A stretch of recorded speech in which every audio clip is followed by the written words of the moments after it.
The CEO laughed. He laughed loudly, in front of the entire executive board, when he saw the black janitor standing near the conference table. "Hey," Gregory Whitman said, adjusting his cufflinks. "You're early. Cleaning is after business hours." A few executives chuckled. Others looked down at their tablets, pretending not to notice. But the janitor didn't leave. He stood there holding the trash bag in one hand, calm, steady, watching. And what would happen in that room over the next 40 minutes wouldn't just cost Gregory Whitman his position as CEO. It would cost him everything. If you believe no one should be judged by their appearance, type respect in the comments right now, because this story is going to test that belief. It was a gray Tuesday morning in downtown Chicago.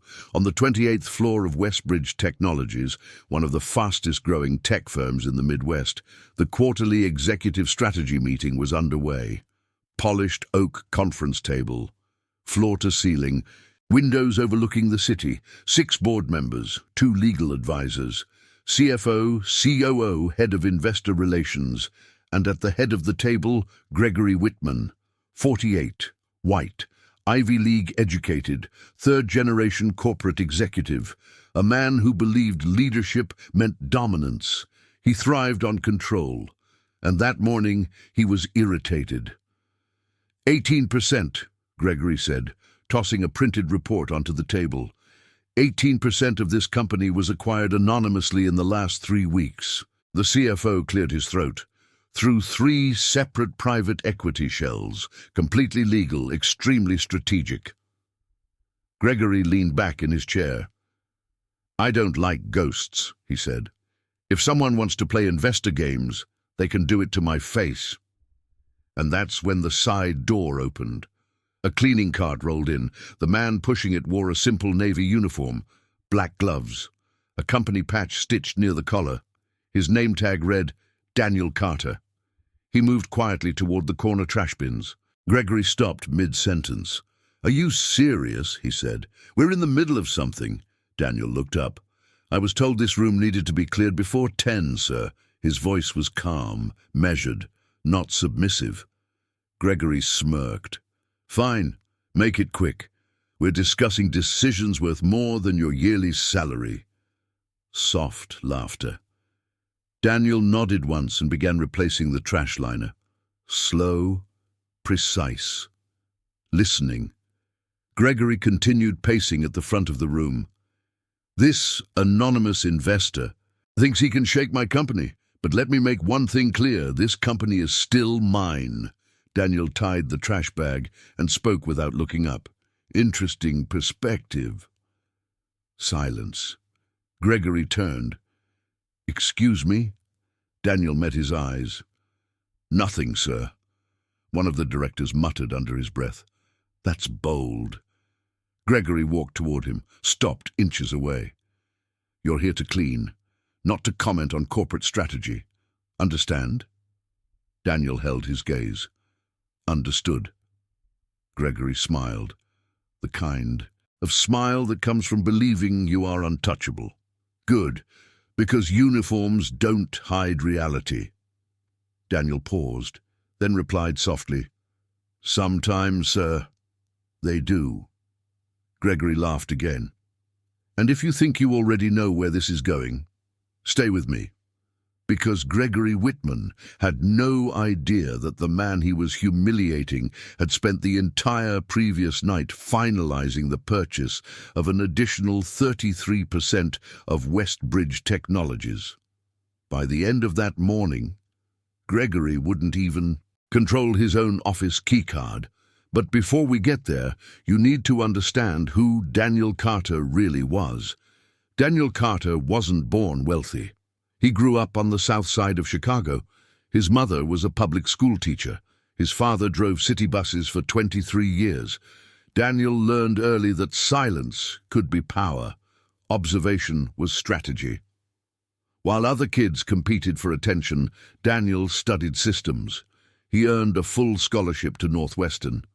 Graduated top of his class in economics, MBA from Stanford, But instead of entering corporate America as an employee, he entered as an investor, small at first, buying failing companies, rebuilding them quietly, flipping them strategically. He developed a pattern: never announce presence before understanding culture, never reveal ownership before securing control, and always study behavior before studying balance sheets. When Daniel began acquiring shares in Westbridge, it wasn't random. The company looked successful from the outside: rapid growth, aggressive expansion, strong quarterly earnings. But internally, HR complaints buried, high turnover among lower-level employees, discrimination claims quietly settled, culture driven by ego and fear. Daniel saw opportunity, but he also saw something personal. 3 years earlier, his younger sister had interned at Westbridge. Marketing department, left after 6 months. Official reason: not the right cultural fit. Real reason: subtle humiliation, being talked over. In meetings, jokes about background, being told she was too ambitious. She never sued, never complained publicly. But Daniel never forgot. So he bought shares, quietly. And that morning, he was in the room. Not as an employee, not as a guest, but as something much more dangerous: an observer. Gregory returned to the head of the table. "I want the name of this investor by end of day," he snapped.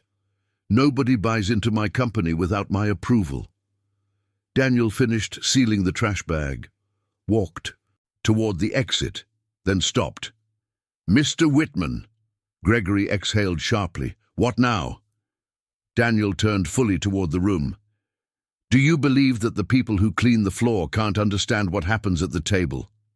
The room froze. Gregory stepped forward. "I believe," he said slowly, "that everyone has their place." Daniel nodded. "Interesting." He opened the door and walked out.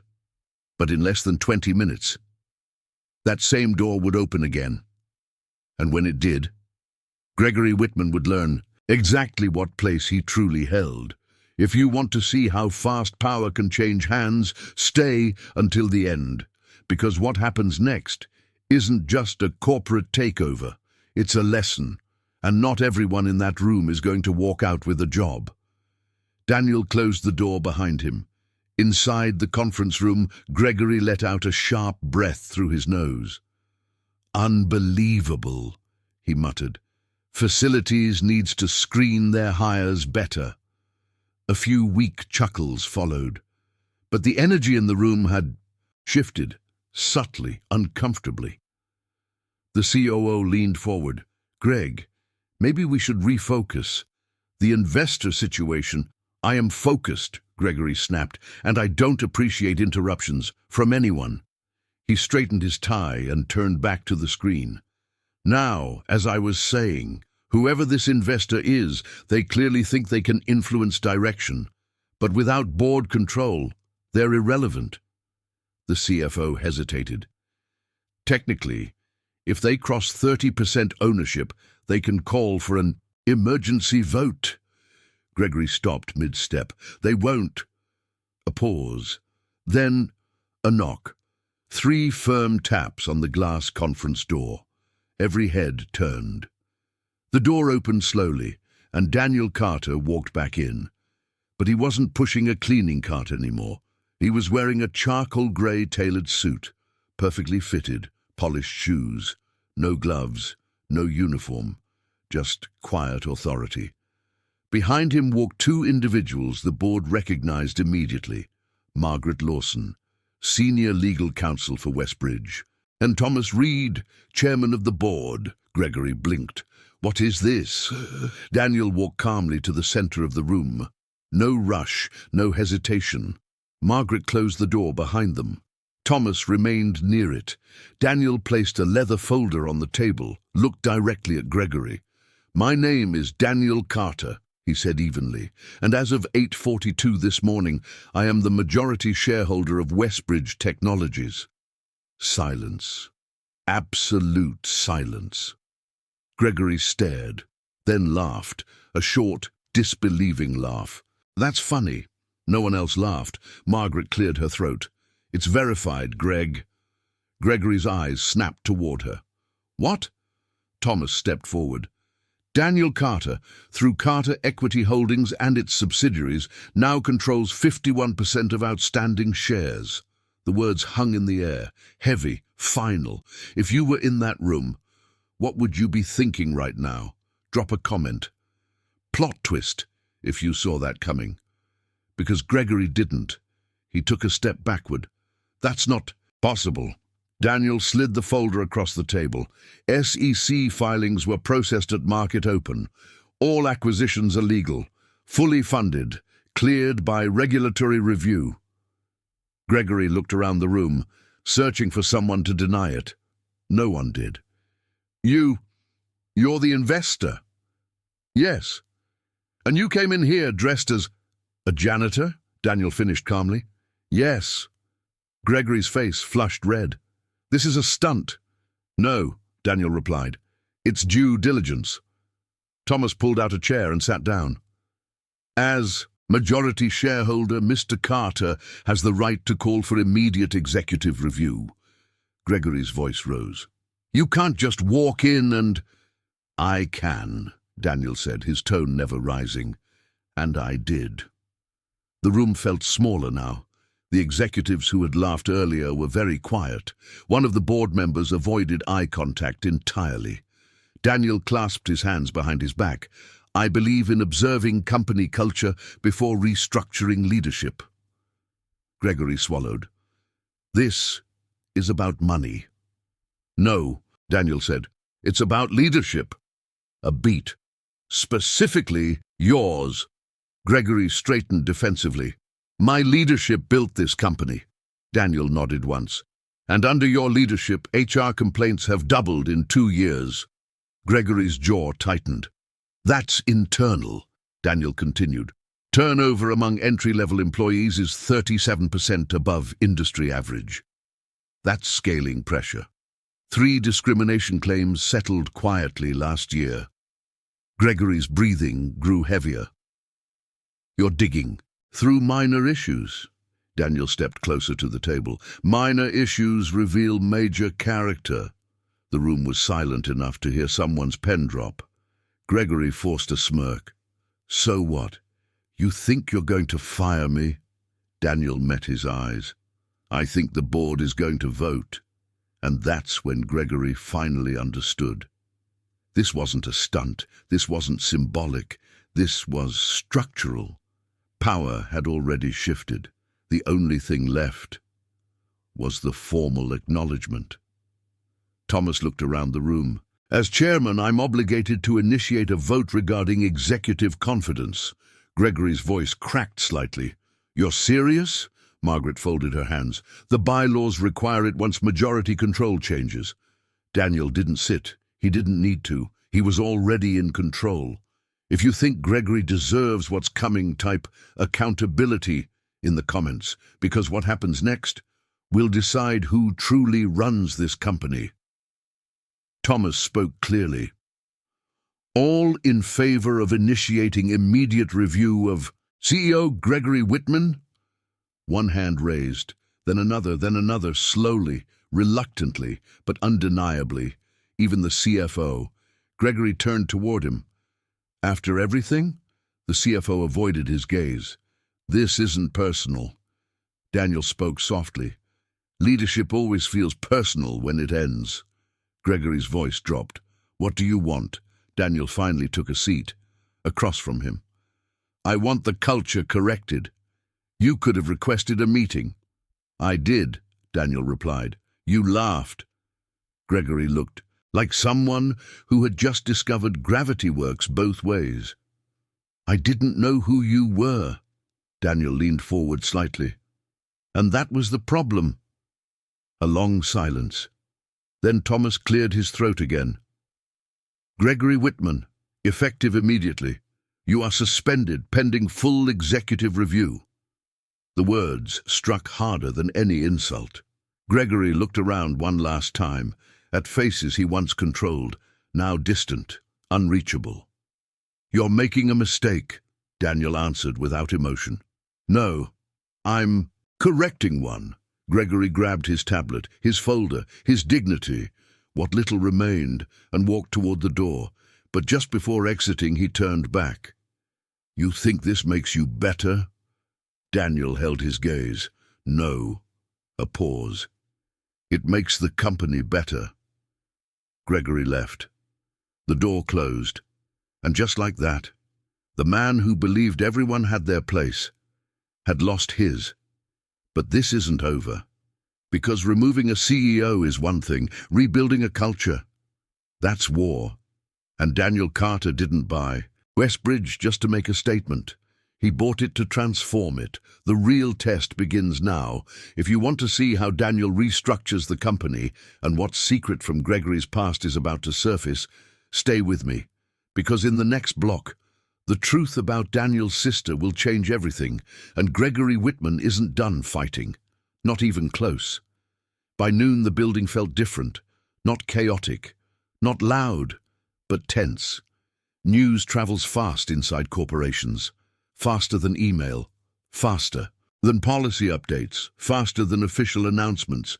"Did you hear? Greg got suspended. Majority shareholder. Some investor guy. No one even knew his name." Daniel Carter stood alone in what used to be Gregory Whitman's office. Corner suite, panoramic skyline, mahogany desk, the kind of office designed to make a man feel untouchable. Daniel didn't sit in the CEO's chair. Not yet. He stood by the window, looking down at the streets of Chicago. Quiet, focused. Because this wasn't victory. This was responsibility. And if you think taking power is hard, try holding it. Behind him there was a knock. Margaret Lawson stepped in. "The press caught wind," she said. "We're getting calls." Daniel nodded. "They should." "You want to release a statement?" "Yes, transparent, calm, focused on culture reform." Margaret hesitated. "There's something else." Daniel turned. "Gregory is threatening legal action." A small pause. "For what?" "He claims the acquisition was manipulative. Says, you infiltrated corporate operations under false pretenses." Daniel almost smiled. "It was due diligence. Entirely legal." "Yes," Margaret agreed. "But he's angry." Daniel's voice remained steady. "Anger isn't leverage." Margaret studied him for a moment. "You knew this would get ugly. I expected it. And yet you still walked in wearing that uniform." Daniel finally allowed himself to sit, not in the CEO chair, but in the guest seat across from it. "People reveal themselves when they think. You're invisible." Margaret nodded slowly. "There's one more thing." She placed a thin file on the desk. HR pulled this from archives. Daniel opened it. His expression didn't change, but his jaw tightened slightly. Inside the file was a familiar name. Aaliyah Carter, intern, marketing division, 3 years prior. Margaret spoke carefully. There were internal notes, comments from direct supervisors, performance reviews that were never formally filed. Daniel flipped through the pages. Phrases jumped out. Lacks polish. Overly assertive. May not align with brand culture. Daniel exhaled slowly. "And who signed these?" Margaret swallowed. "Gregory Whitman." Silence. "If you've ever been underestimated because of where you came from, type "seen" in the comments, because this moment isn't just corporate, it's personal." Daniel closed the file. "When was she reassigned?" "She wasn't. She resigned 2 weeks later." Margaret paused. "There's no direct evidence of discrimination. But the pattern—" Daniel stood up again. "The pattern is enough." At that same moment across town, Gregory Whitman sat inside his penthouse condo. Phone pressed to his ear. "This is ridiculous," he barked. "He ambushed me." His attorney remained calm. "He legally acquired majority control, Greg. That's not an ambush. That's strategy." He tricked his way into the building dressed as maintenance. That's optics, not illegality. Gregory paced. You don't understand. He planned this. Yes, the attorney replied. That's how investments work. Gregory stopped pacing, his mind replaying the moment, the comment. Uniforms can hide reality. His stomach tightened. He hadn't just lost control. He had been studied, and Gregory Whitman was not used to being studied. Back at Westbridge, Daniel walked into the main floor workspace. Open office, rows of desks, employees pretending not to stare. He didn't give a speech. He didn't announce power. He simply walked through the room, looking, listening, absorbing. A junior developer stood as he passed. Sir, is it true? Daniel stopped. What did you hear? That the CEO's gone. Daniel met his eyes. Leadership is being evaluated. The developer nodded nervously. Daniel added, if you have concerns about this company, you'll have a safe space to voice them. That sentence traveled through the room faster than any memo. Safe space. Westbridge had never been that. But now, maybe. Later that afternoon, Daniel called for a closed board session, not to celebrate, to restructure. We begin with internal audits, Daniel said. HR transparency, exit interviews reviewed, anonymous reporting system restructured. One board member frowned. That's aggressive. No, Daniel corrected. It's overdue. Another board member leaned forward. You're moving fast. Daniel held his gaze. Because damage moves faster. There it was again, calm, precise, unshaken. If you're still watching, you already know this isn't just about revenge. It's about systems. But systems push back. And Gregory wasn't finished. By 4 p.m., a news article hit digital media. Westbridge CEO suspended after sudden majority takeover. Speculation exploded online. Who is Daniel Carter? Where did he come from? Why now? Gregory saw the headline, and something inside him snapped. He dialed a number he hadn't used in months. Dig, he said into the phone. Find dirt on Daniel Carter. I want history, lawsuits, anything. Because Gregory believed something simple. Everyone has a weakness. He just had to find Daniel's. That night, Daniel drove to a quiet residential neighborhood, a small brick house, modest, familiar. He parked, sat in the car for a moment, then stepped out. The porch light flicked on before he reached the steps. His mother opened the door. You saw the news, Daniel said gently. She nodded. You went back there. Yes. She studied his face. For her? Daniel didn't answer immediately. Then, for what happened to her? Inside, his sister, Aaliyah, sat at the dining table, laptop open, news article glowing on the screen. She looked up slowly. You didn't have to do that. Daniel stepped closer. I didn't do it for revenge. She gave a small, sad smile. You always protect. He crouched beside her chair. I'm not protecting you. A beat. I'm correcting a pattern. Aaliyah looked at him carefully. Just make sure it doesn't consume you. Daniel nodded once. But outside that house, in a city that thrives on power games, a storm was building, because Gregory Whitman had just found something, and it wasn't illegal, but it was dangerous. A previous investment Daniel made 5 years ago, a company that failed, employees laid off, blog posts criticizing management. Gregory leaned back in his chair as he read. Perfect, he whispered. If Daniel wanted war, Gregory would give him one. And in the next block, the media will turn, the board will hesitate, and Daniel will be forced to choose between protecting his reputation or protecting the truth. Stay with me, because power doesn't shift quietly. It tests the person holding it. The headline hit at 7:12 a.m. New Westbridge majority shareholder, once bankrupted startup. Former employees speak out. Daniel read it once. then twice. Not surprised, but not indifferent either.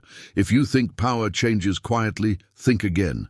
Because the moment you threaten a system, the system fights back. By 8 a.m., the article was everywhere.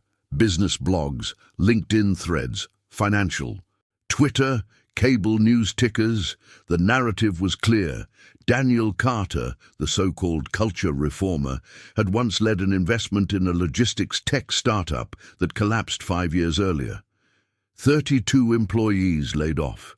Investors lost capital.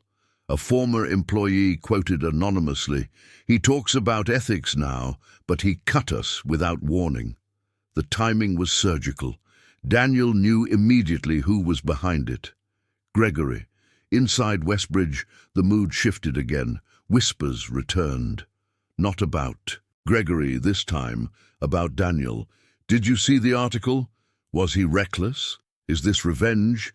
Did we just replace one ego with another?" The board requested an emergency meeting. Same room, same table, different tension.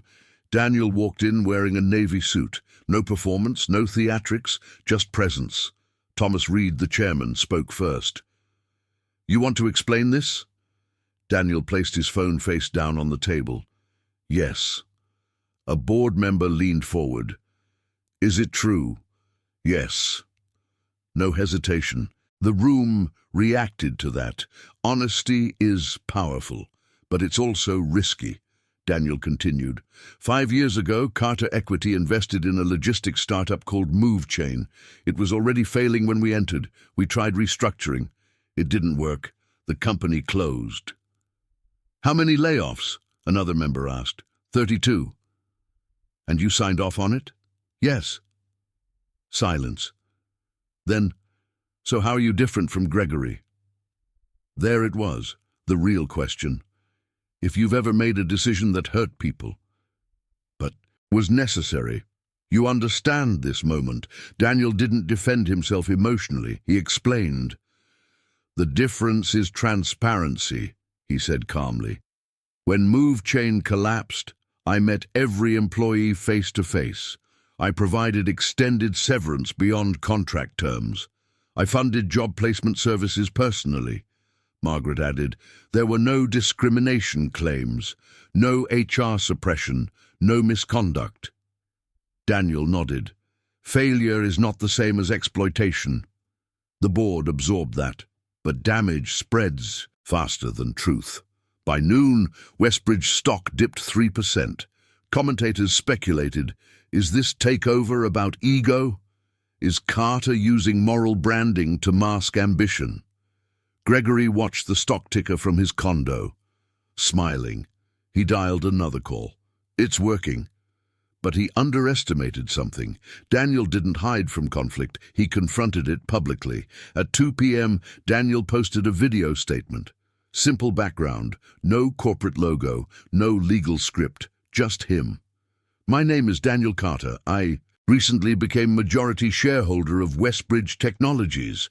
Direct eye contact with the camera. 5 years ago, I invested in a company that failed. 32 people lost jobs. That failure stays with me." He didn't shift blame, didn't attack critics. Leadership means accountability, especially when outcomes aren't positive. Pause. And accountability also means not tolerating systems that humiliate or marginalize people. He didn't mention Gregory. He didn't need to. "If Westbridge fails under my leadership, that responsibility will be mine. But culture reform is not ego, it's survival." The video ended. No dramatic music, no slogans, just truth. If you respect leaders who own their mistakes, comment, "Accountability matters." Because what happened next surprised even Daniel. The comments shifted. Former MoveChain employees responded publicly. "He told us the truth. He paid severance out of pocket. He met with every one of us." Even one wrote, "I was angry when it happened." But he didn't hide. Momentum turned. Stock stabilized, then climbed. Gregory watched the shift in real time. The smile disappeared. He threw his phone onto the couch. "Why won't he crack?" he muttered. Because Gregory had always believed pressure reveals weakness. But Daniel had already faced his worst failure years ago. This wasn't pressure. This was repetition. Back at Westbridge, Daniel initiated Phase 2. Internal culture audit results were compiled, patterns confirmed. Departments with the highest turnover had the same supervisors. Performance review language showed coded bias. Promotion pipelines showed clear disparities. Daniel called a full company town hall, auditorium filled, employees cautious. Daniel stood on stage without a podium. "I'm not here to replace one personality with another," he began. "I'm here to rebuild a system." He projected charts, data, not emotional rhetoric. Numbers don't argue. They show trends. He paused.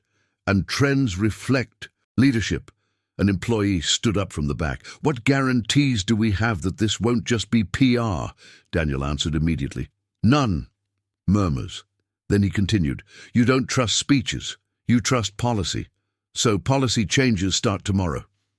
Anonymous reporting system managed by third party, promotion transparency dashboard, mandatory leadership accountability reviews, independent ethics oversight committee, real structure, not optics. Applause began slowly, then stronger. Because people don't clap for charisma, they clap for relief. But just when it seemed stability was returning, Gregory made his final move. At 8:47 p.m. that night, Daniel received a message, a forwarded email, from an unknown sender. Subject line: "You should see what Gregory is planning." Attached, a draft lawsuit, defamation, breach of fiduciary duty, personal liability claims. Gregory wasn't just fighting reputation, he was going for Daniel personally. If filed, it could drag Daniel into months of litigation, public hearings, financial scrutiny. He was trying to exhaust him. Margaret called within minutes. "He's serious." Daniel leaned back in his chair. "Good." Margaret blinked. "Good?" "Yes, because if he files that lawsuit, discovery opens." She understood immediately. Discovery means internal emails, HR archives, suppressed complaints, patterns. Gregory thought he was escalating. He was exposing himself. Daniel stood up. "Let him file." Margaret studied him carefully. "You're sure?" Daniel nodded. "He built a culture of intimidation. He thinks fear wins." A beat. It doesn't. Across town, Gregory stared at the unsigned lawsuit draft. He hesitated, because deep down, he knew discovery would be dangerous, very dangerous. But pride doesn't calculate risk clearly, and Gregory Whitman had built his identity on pride. If you were Gregory right now, would you file, or would you walk away? Comment, "File it," or "Let it go." Because his choice is about to decide everything.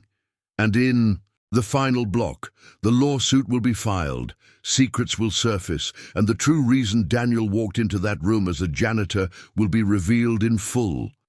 This isn't just corporate anymore, it's legacy. Gregory filed the lawsuit. He did it at 9:03 a.m. the next morning. Pride signed the paperwork, not strategy. The headline spread within minutes. Former Westbridge CEO files personal lawsuit against majority shareholder. Financial media exploded, panel debates, legal speculation, corporate drama. Headlines. Gregory went on record claiming, "I was ambushed, manipulated, removed through deceptive tactics." He framed himself as the victim, a traditional leader pushed out by a calculated opportunist. But here's the thing about lawsuits. They don't just create noise, they create access. And once the lawsuit was officially filed, discovery began. If you've stayed with this story until now, you already understand. This wasn't the moment Daniel feared. This was the moment he expected. Margaret assembled a forensic legal team within hours. HR archives were subpoenaed, internal communications requested, supervisor review threads extracted. and buried within thousands of emails, patterns surfaced. Emails Gregory had sent, not public statements, not board-facing messages, private internal directives. One email to HR read, "We need to be careful about the tone of certain interns. Some don't align with our brand image." Another message, "I don't want entry-level hires who create discomfort in executive meetings." And one thread, dated 3 years earlier, "Let's avoid promoting her. It sends the wrong signal." Attached, Aaliyah Carter's internal profile. That was the moment the room went silent, because bias rarely appears as a headline. It hides in phrasing, in coded language, in patterns over time. If you've ever seen discrimination masked as culture fit, you know exactly how powerful that evidence is. Margaret looked at Daniel carefully. "We can counterclaim." Daniel nodded slowly. "Not just for me. For her." The countersuit was filed within 48 hours. Wrongful termination patterns, workplace discrimination culture, executive suppression of HR reporting. Suddenly, the narrative flipped. News outlets updated headlines. Discovery reveals troubling internal emails from former CEO. Stock analysts revised commentary. Public support shifted. Former employees began speaking openly. Anonymous forums filled with testimony. Stories of being talked over. Passed up for promotion, subtly dismissed. The pattern was no longer abstract, it was visible. Gregory watched the shift from his penthouse. Phone ringing non-stop. PR advisors urging silence, lawyers urging caution. But silence doesn't repair reputation. It only delays collapse. Within 2 weeks, the board made it official. Gregory Whitman was terminated permanently. Stock options revoked. Severance voided due to ethical breach clauses. His legacy at Westbridge reduced to a case study. But here's what matters most. Daniel didn't celebrate. He didn't hold a press conference. He didn't gloat, because this was never about humiliation. It was about correction. 3 months later, Westbridge released its first culture transparency report. Public, detailed, unfiltered. Promotion metrics broken down by race and gender. Complaint resolution timelines. Leadership accountability measures. Other companies noticed. Investors noticed. Employees noticed. And slowly, applications increased. Retention improved. Innovation returned. Because people don't thrive in fear, they thrive in fairness. One evening, long after the headlines faded, Daniel sat in his new office. Not Gregory's old office. He'd moved executive operations to a shared floor layout. No corner isolation, no throne desk, just structure. Aaliyah walked in. "You didn't have to go that far," she said softly. Daniel looked up. "I didn't go far enough." She smiled slightly. "You changed something." Daniel leaned back. "I corrected something." A beat of silence. Then she asked the question that had been waiting since the beginning. "Why did you really wear the janitor uniform?" Daniel didn't answer immediately. Then he said, "Because the way someone treats the person who empties their trash tells you exactly how they'll treat everyone else." And that was it. That was the lesson. If Gregory had simply treated Daniel with basic dignity, none of this would have happened. Power doesn't reveal character. It amplifies it. 1 year later, Westbridge was featured in a national business magazine. Title, "From Toxic Growth to Transparent Leadership, the Carter Model." Daniel declined the cover photo. He sent the HR director instead. Because this story was never about one man replacing another. It was about a system refusing to stay broken. If this story meant something to you, type "character over power" in the comments, because that's the real takeaway. Respect is free, humiliation is expensive, and sometimes the person you think is invisible is the one holding the future in their hands.